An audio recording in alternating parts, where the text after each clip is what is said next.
Hello there, my name's Dave Willet from MotoHead Mag. Today we're on the 2018 Husqvarna launch here at Motorland UK in Mildenhall.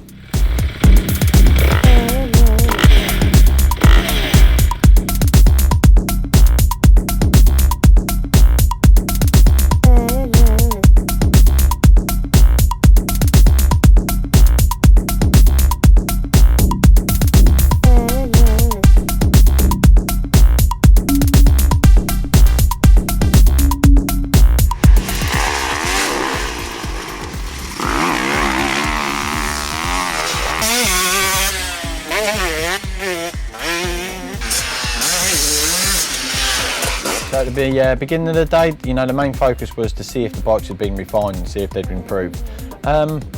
Views on that, yes, they have, to a certain degree. Will most people be able to feel them? In all honesty, you're going to be probably back and forth on that one, like most people were today. But one thing's for sure is that there's nothing to complain about regarding these bikes whatsoever.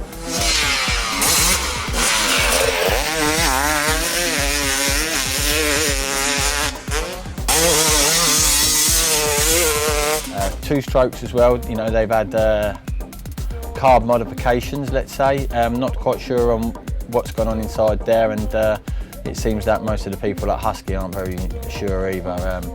But one thing is for sure, that fluffiness and that lag that the bikes had in the previous year, that's gone. So thumbs up for that. Across the board, the forks have been modified. They've got a new air chamber, which has improved the fork action.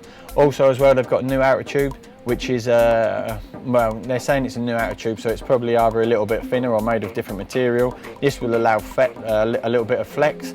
We all know about the flex, and when you come into turns, it basically allows you to plant that front wheel, get that grip. And also when you're coming into braking bumps, that movement which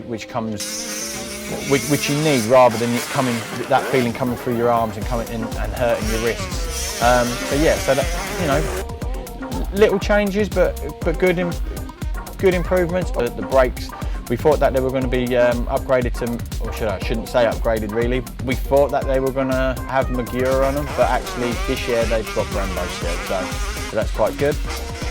No problem with the brakes whatsoever.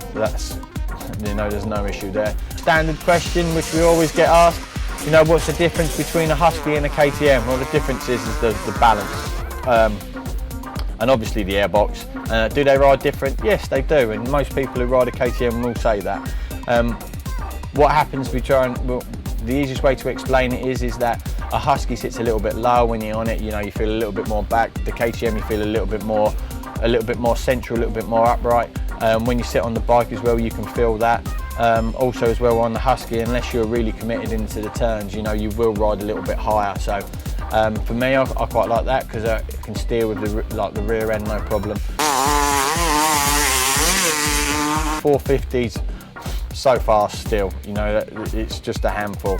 Going through the mapping options as well, you really are going to be a beast if you can stick it in map 2 and hold it on the tap, definitely.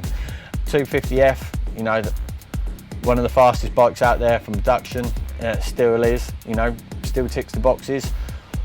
350, I hear a lot of mixed views regarding the 350. For me, it's still the ideal bike for the clubman racer, and the reason being is that it's not a fast 250F. It's in its own class. I've echoed this many times before, and that's still the case. The bike, the bike does its own thing, but what it does so well is it allows you to move around the track a little bit more than what you can do on the 450, and the 450 can feel just a little bit more, a little bit more straight line racer, let's say.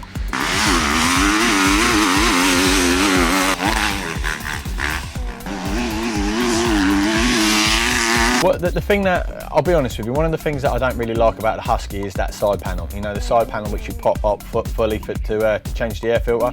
I just don't feel that that's solid enough. And you do see quite a few of those laying around on the track from time to time. What Husky do really well is, it's a solid brand.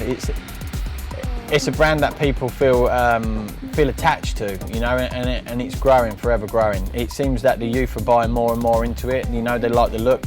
Everybody likes the logo, and it just seems to be growing brand, definitely in the UK and worldwide for that matter, you know.